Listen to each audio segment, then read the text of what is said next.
Next question क्या है? I is the in center of the triangle AB whose corresponding sides are A, B and C respectively.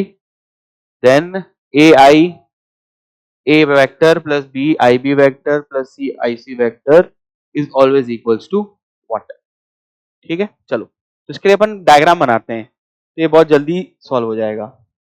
ठीक, मैं कोई भी एक ट्राइंगल ले लेता हूं ABC, तो इनके पोजीशन वेक्टर्स मुझे मालूम है, तो A वेक्टर, B वेक्टर और C वेक्टर।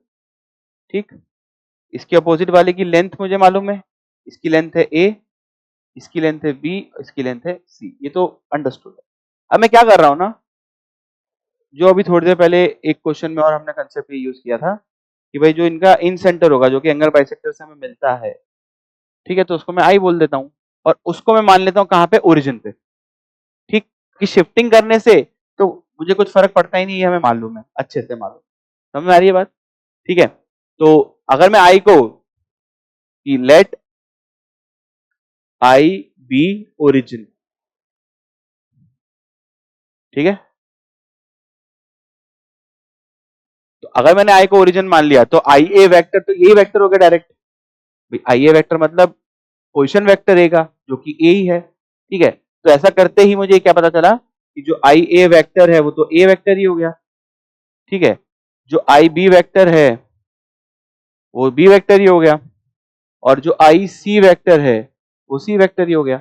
और इन सेंटर का फॉर्मूला तो मुझे पता ही होता है, वो क्या होता है, इन सेंटर का फॉर्मूला मैं लिख रहा हूं, फॉर्मूला क्या होता है इन सेंटर का, ए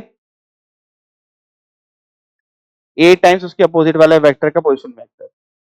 ठीक है ना, तो A I A vector plus B I B vector plus C I C vector. ठीक, क्योंकि A B C A vector B vector C vector लिखूं क्या ये वेक्टर लिखूं, तो कोई फर्क पड़ेगा नहीं, अपॉन ए प्लस बी प्लस सी ये आता है।